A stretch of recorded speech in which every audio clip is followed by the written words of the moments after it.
Birhen o martir. Si Santa Cecilia kananggikan sa dato nga pamilya sa Roma o sa iyang kinabuhi, bisan sa iyang pagkakwartahan, bisan sa iyang maayong pagkahimutang, apan gipili niya ang kinabuhing kabus o gani medesisyon siya sa iyang kaugalingon sa paghalad sa iyang kaugalingon ngadto sa Ginoo. Pinaagi sa iyang pagkinabuhi diha sa pagtabang sa mga kabus. O tungod sa iyang pagtuo ngadto sa Dios, mao sab kini ang hinungdan sa iyang kamatayon. Kay giingnan siya nga biyaan niya ang iyang kinabuhi diha sa Ginoo, apan wala niya kinitalikdi, iya kini giangkon kanunay diha sa iyang kaugalingon, ug mao kini nagdala kaniya diha sa iyang kamatayon. So mga igsoon, ato makita diha kaniya kung unsa gayon ang iyang paghigugma sa Dios. Andam siya sa paghatag sa tanan. Sa atong ebanghelyo karon, atong nadungog ang sambingay. So kini dili man ni bag-o para kanato diha sa atong pandungog tungod kay kini pag-awhag kanatong tanan, no? Ilabi na sa mga gihatag kanato, ilabi na sa mga talento o gasa, pag-awhag kanato diha sa pagpahimulos sa paggamit ni ini sa husto nga paagi. So mga igsoon, diha sa ebanghelyo dunay tulo ka mga kategorya nga sa mga tao nga pwede natong pamalandungan kung makita nato ang atong kaugalingon. Una, diha sa nakadawat og kining kwartang bulawan o humani ini iya kining gi-trade, no?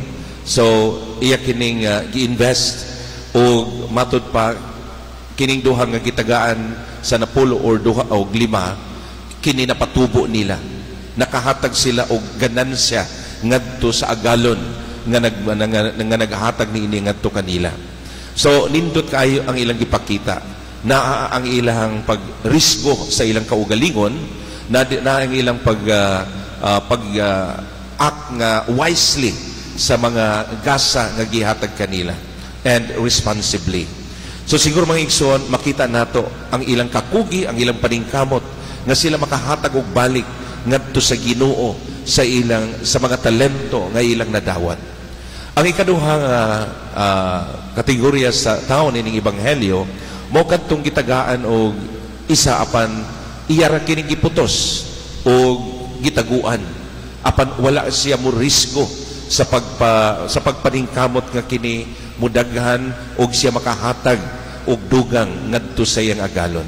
So siguro mga igsoon, kin naghisgot usab usahay sa atong tawhanon nga kinabuhi.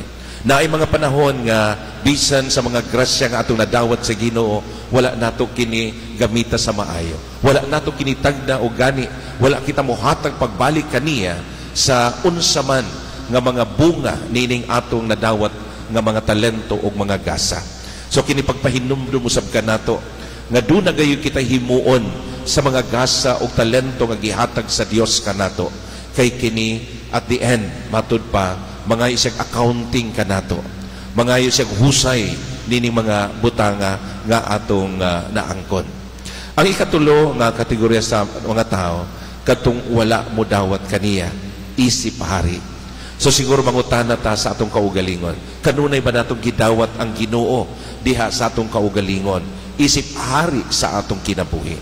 Kadunay mga tao nga bisan sa daghang mga blessings sa ilang nadawat, bisan sa daghang mga talento o mga gasa nga ilang nadawat, apan kulang sila diha sa pagpasalamat o sa pag-acknowledge ngadto sa Ginoo nga mao'y tinubdan sa tanan, nga mo'y naghatag niining mga grasya diha sa atong kinabuhi.